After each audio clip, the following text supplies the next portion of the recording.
The future of Detroit school children, getting answers from the government, and the price of Detroit's rebirth. Stay put. MiWeek starts right now. Recently, Michigan's economy has begun to turn around. Michigan's gained over 250,000 new jobs. We've paid off $20 billion in long-term debt. And our population is increasing for the first time in a decade. But to make Michigan a top 10 state, there's still plenty of work to be done. Step up and help put Michigan on top. Learn what you can do at MichiganTurnaroundPlan.com. Funding is also provided by Delta.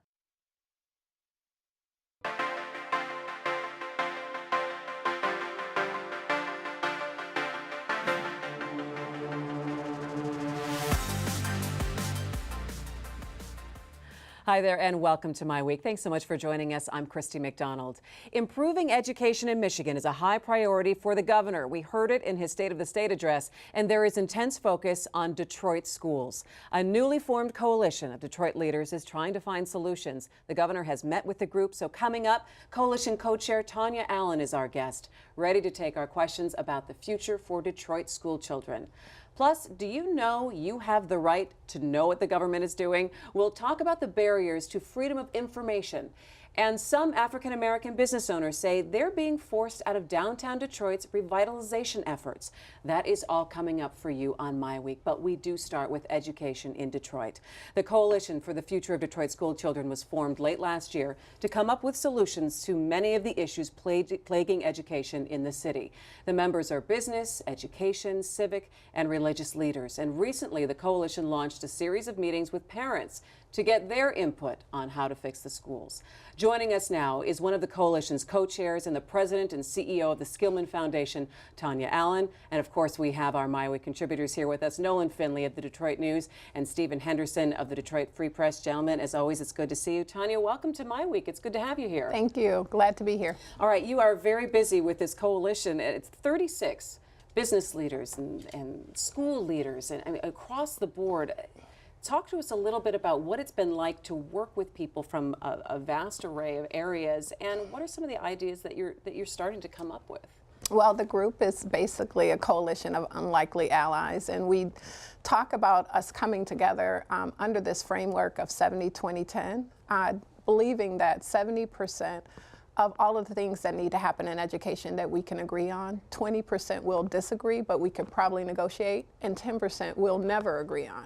But instead of starting at the 10%, let's start at 70 and work our way up, and let's stop fighting against each other and start fighting for our children, especially because we have this window of opportunity, we believe, with state and local leadership that will allow us to eventually really solve the problems that are before us. Okay, and you have a long list of problems, I think, a very ambitious thing here. So talk to me about what are some of the ideas that you're starting to toss around in these meetings? So we are working with developing a set of recommendations by March 31st, and we're working on recommendations that will answer these 6 questions really briefly.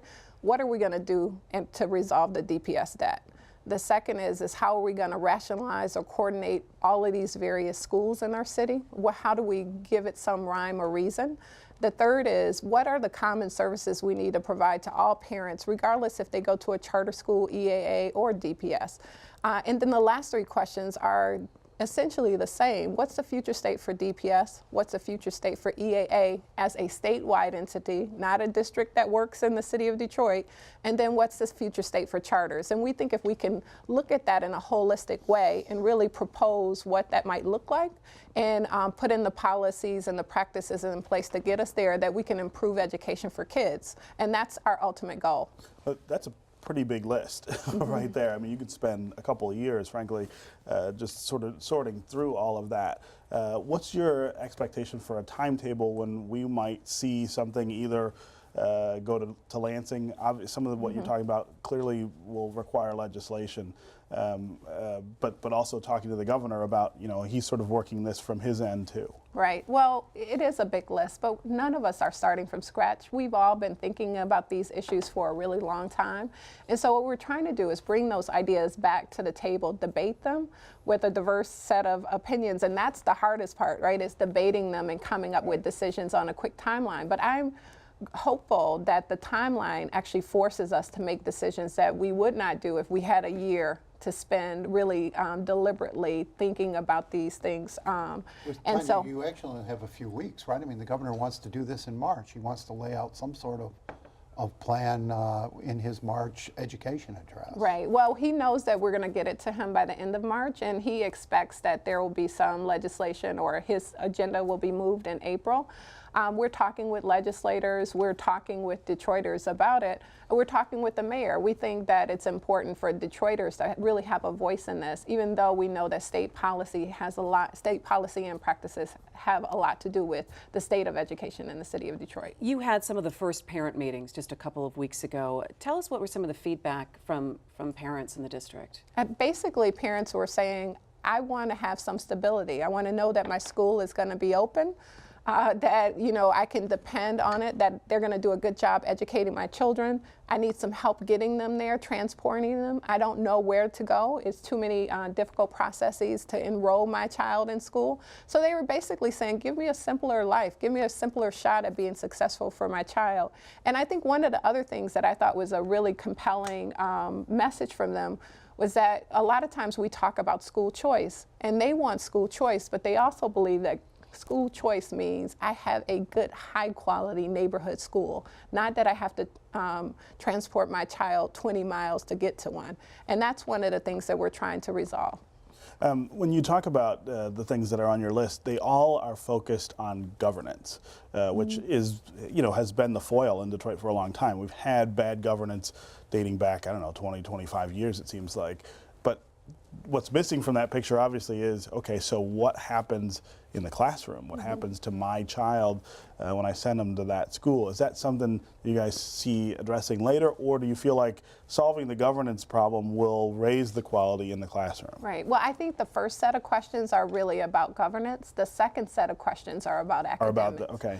And so we expect that we will be able to address that. We have a group of really dedicated educators in all three of those systems of schools who are working on it. So we expect that. But I do think that one of the things we have to just recognize is that without stability, no academic reforms are going to work. And that's been part of our challenges in Detroit, is that we've not had fidelity to anything academically, and that even most schools who are doing the right things academically, they're challenged because they're still dealing with the financial situations that the poor governance model creates for them. But building off that question, I mean, would seem like the two most important factors in education are the teachers, what happens in that classroom, and what happens at home. And the teachers union just elected a guy as president who said he's not interested in working on any more reform efforts. He wants, a blank check from the state and things to go back the way they were 30 years ago when the district had a couple 100,000 students. And you have challenging environments in many of the homes. I mean, how do you get at those two challenges to improve academics? Right. Well, I think that it's unrealistic for us to ever think that the district is going to look the way it did even 20 years ago. We have a system of schools. We have less than half the number of school children that we had 15 years ago. We have to deal with the reality of today. And today means that we have a system of schools that are unregulated, and we got to figure out how we give some order to that. And then I think the second thing that we have to face facts with is that Detroit has the highest child poverty rate of any other urban community. When you look at Detroit, we're poorer in some ways than rural Mississippi. And so we are going to have to figure out how we provide some kind of systemic approach to supporting kids and not expecting each and every individual school to be heroic. So I think we're going to have to deal with both the academics, but also really thinking about what's the support system, how do we provide all of those supports to schools and that they don't have to do it all by themselves. But if the teachers aren't on board, can you make anything work?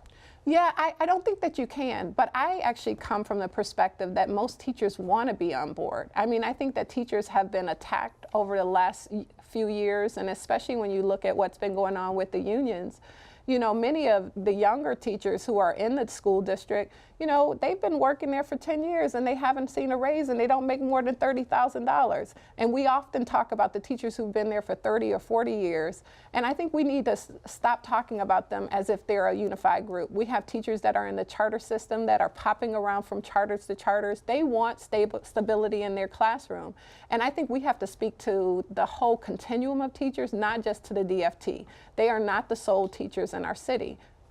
A report came out this week that while you're going through this process of figuring out what will be the next steps, that Excellent Schools Detroit has come up with an idea of an 8-person commission for the schools, that they would decide the opening and closing and also enrollment and transportation. Can you tell us a little bit more about that proposal? Yeah, so I think that the report that was actually reported was premature.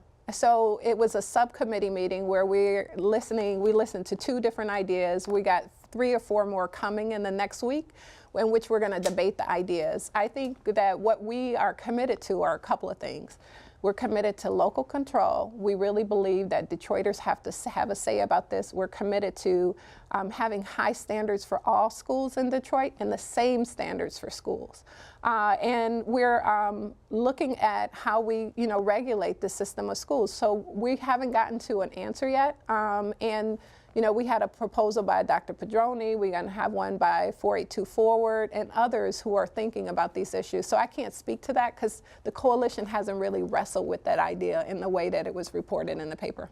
Are there any models around the country that you're looking at in other cities saying, you know what, that can work in Detroit? Yeah, we're looking at places like Washington, D.C. We're looking at places like Denver. And what they're doing in those particular places is that they have a compact relationship between the district and the charters.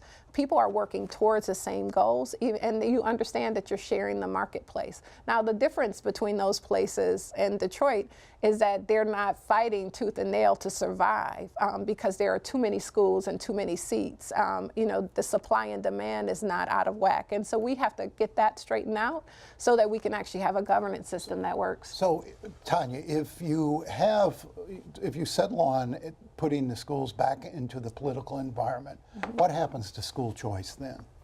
Well, I think what we're looking at is actually how you protect school choice. So this is not about how you limit it, it's how you protect it. How do you make sure that supply and demand are appropriate? And we're also trying to look at how you help people navigate the choices. And I think it's just like any situation where people have to choose very complicated things, like if you had an investment portfolio, if you're not given some kind of architecture around choice, it's very difficult for you to make the right decisions for yourself because you don't have the right questions, you don't have the right advice. And what we're trying to do is create that for parents, helping them make those decisions and to use the architecture to help them access high quality schools. And the last thing I would say is choice by itself is not the solution. We got to have equity in choice. So if you can't get to a good school and a good school exists, then is that really choice? If your only choices are 2 bad schools that are around the corner from your house, you don't really have choice. And so that's what we're trying to achieve. Well, we'll be looking forward to the work that's going to be coming out of the coalition. Tonya Allen, thanks so much for joining us. Thank you. Glad to be here. Well, no one knows better than journalists how difficult it can be to get information from the government, and it's information that's supposed to be public. In a recent Free Press column, Stephen wrote about the issues that are preventing complete government transparency for journalists and the public at large. For example, some agencies charge outrageous fees to deliver freedom of information requests. So there has to be an easier way to get answers from the government. All right, so when we think about FOIA, we usually think about it affecting journalists and lawyers and whatnot. So, Stephen, give us an idea of why everyone should really be concerned about what kind of access we have to documents. Well, I mean, the people own the information. I mean, that's the simplest answer. Citizens sponsor the government and own the information that the government has. It's not asking for something from somebody else. It's asking for something that's yours, and the law says you ought to be able to get it. Journalists and lawyers, we have pretty deep pockets generally to be able to pay for, not just the fees, but also litigation to challenge the fees. Right. And things like that. But your ordinary citizen who's just trying to find out something about property records or about schools or things like that doesn't have those resources.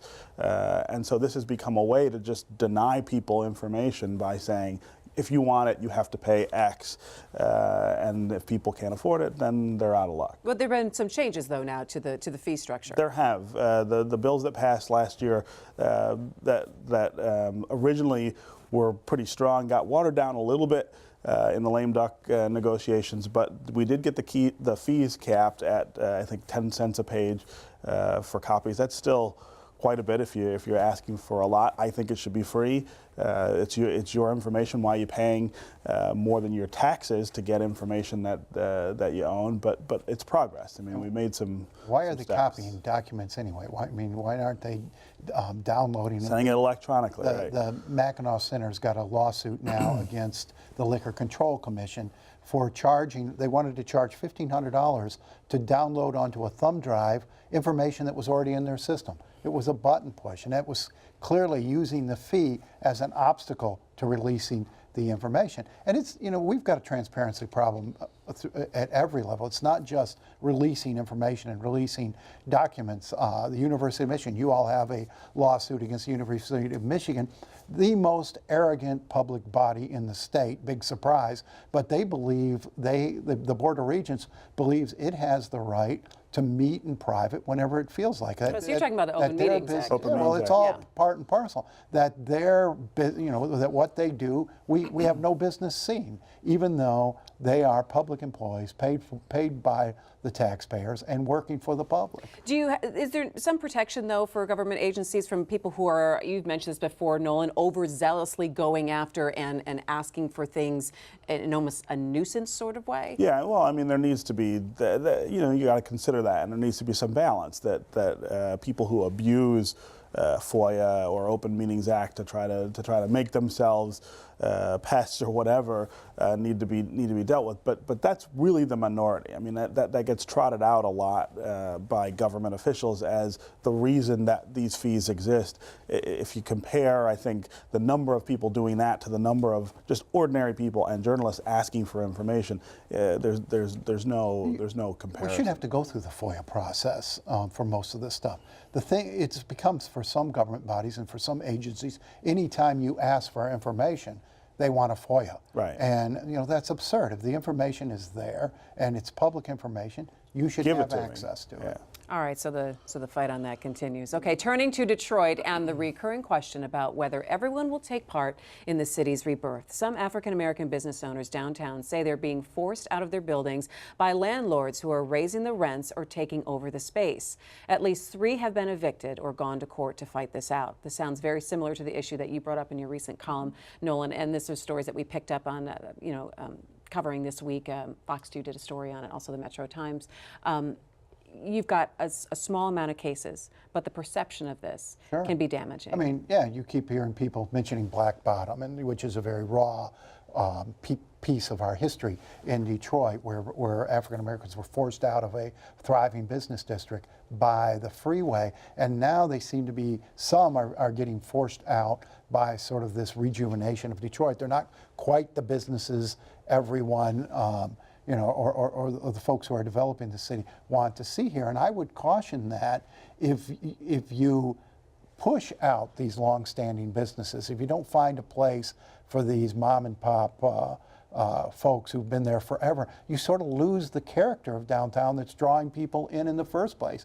You lose that sort of grit and unusual quality, unique quality that Detroit has if everything's going to be, a upscale chain restaurant instead of, some of the little mom and pop places that have survived here against the odds for decades. People feel that they're just not part of it or not part of the process. Well, yeah, I mean, and this is a market phenomenon, right? The market in downtown Detroit has been nothing for a really long time, which meant that space could be had very cheaply, which meant if you wanted to live there, you could pay far below what you would pay in another city to live in the central business district. The market's picking up and it's moving in the right direction. We need downtown to be able to sustain market rates for these places, but you also have to mitigate against that word that we all keep using and throwing around, gentrification, that drives out businesses that couldn't necessarily afford to pay those rates. And government has a role to play here that I think is not being pursued as robustly as it should. Government is the mitigator between the market and those people on the lower end of the economic scale. And so I think you've got to start saying, what is it that we want the developers who are helping the city to do for the people who need a little more help? Well, and you don't want downtown to become a different kind of suburb. Right. You want it to retain that character, that diversity. And I've been writing for weeks now about the absence of African Americans downtown. I think it's an issue we have to pay attention to in this town. Okay, so you're writing about it and we're talking about it, and it's come up I think in several different layers now. Mm-hmm. So where is the conversation taking you? What are you hearing? Well, the Chamber is going to do at its winter policy conference on February 26th, we're going to do a session on it and try to, just see where people are in terms of the business community. And I know the business community is also concerned. I mean, nobody wants this segregation has always plagued our community. A lot of it's self-segregation, but nobody wants it to continue. And, we want to look like other big cities. Is it hard to have this conversation, Stephen? I think it would be easier if we had some of the people who are out front of the revitalization of the city speaking more honestly and more frequently about it. I think somebody like Dan Gilbert would make a tremendous difference if he were to come out and say, we want this to be diverse. We need to do more inside our businesses and outside our businesses to encourage diversity. I think a lot of times people feel like that will just take care of itself. I don't need to talk about it. I don't need to do anything specific. And the truth is that it doesn't work that way. Without some sort of affirmative action on the part of the leadership, you're not going to get people to really pay attention. I talked with Cindy Paskey of Strategic Staffing Solutions about this the other night. She makes a very concerted effort. Yeah, she's a great example to get a diverse workforce, a workforce that looks like the city. I told her, we saw her the other night, I told her that her Christmas party was one of the few events I went to over the holiday that looked like Detroit. Right. It was very representative, everybody comfortable, and she says you have to be conscious of it. Yeah. You have to work it. Just as you said, Steve, it's not going to happen naturally, and I don't think what's happening in Detroit has evolved intentionally, but it has come to a point where you've got a mostly white downtown now and black neighborhoods. I don't think that's healthy. What's the danger here?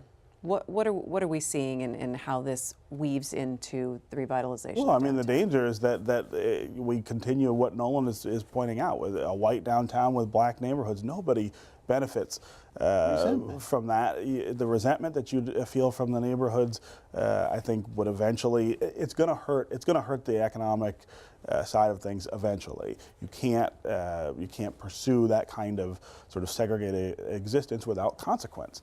And Cindy Paskey is a good example of somebody who not only does it but also talks about it, is upfront and really verbal about it. I think we need more of the leadership downtown to confront it that way. Last 10 seconds, Nolan. Again, I don't think we want to make this a friction point, and every time you talk about it, people say, oh gosh, you want set-asides, you want affirmative action, you want more government programs. No, I just want folks to be aware of that. I believe in the market, and I think the market should be free. But I think within a free market, we can do the things we need to do to create a more diverse downtown. All right, we're going to have to leave it there. That is going to do it for MiWeek. Thanks so much for joining us. We will continue our conversation online right after the show, so go to MiWeek.org for an extra segment that you won't see on TV. We're also on Facebook and on Twitter during the week, so make sure you connect with us there. I'm Christy McDonald. For all of us at Detroit Public TV, we will see you next week. Take care.